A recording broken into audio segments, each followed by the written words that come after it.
ধন্যবাদ ফাহিম মাসুর ভাইকে। এবার আমরা আলোচনা শুনব চিন্তক এবং লেখক মুসাল হাফিজের।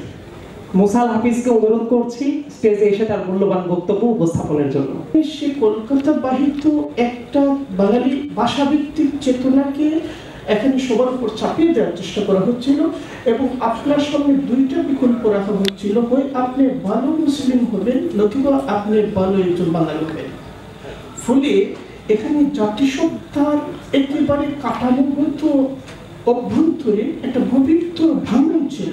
এই ভাঙন যদি দীর্ঘমেয়াদে চলতো তাহলে একটা রাষ্ট্র হিসেবে আমাদের টিকে থাকা বড় ধরনের চ্যালেঞ্জের মুখে পড়ত।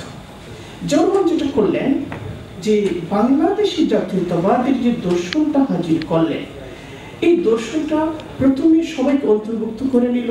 এটা ভাষার আশ্রয়ে ছিল না, এখানে চাকমা বাংলা সবাই জায়গা পেয়ে গেছেন।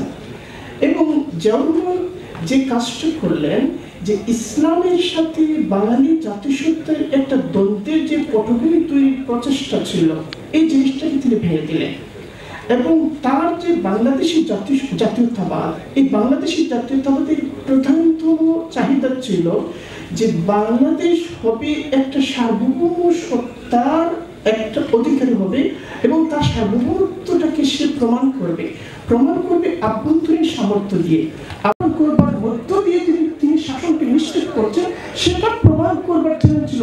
এবং এইটা প্রমাণ করতে না পারা বা পারা, এটা ছিল তার কাছে মুখ্য বিষয়। এটা আমি কোথেকে বলছি, এটা কেবলমাত্র তার আচরণীয় ধারাবাহিকতা থেকে বলছি। অত্যন্ত গুরুত্ব সহকারে এই কথাটা বলেছেন যে আমাদের জাতীয় উন্নয়ন কেবলমাত্র ইহজাগতিকতা সর্বস্ব হতে পারে না।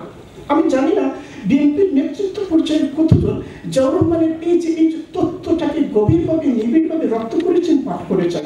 এর সাথে তাদের মিথস্ক্রিয়াটা বুদ্ধিভিত্তিকভাবে, জ্ঞানগতভাবে এবং জীবনযাপনের শৈলীগতভাবে কতটুকু হয়েছে, এটা যদি হয় তাহলে বিএনপি জওহরলালের যে যাকে বলি জনগণের স্বতঃস্ফূর্ত অভিব্যক্তির মাধ্যমে আপন করবার যে ব্যাপারটা এখানে বলা হলো, জনগণ তাকে বরণ করছিল এবং তার শূন্যতায় হাহাকার করছিল, এই জিনিসটা প্রত্যাবর্তন করবে।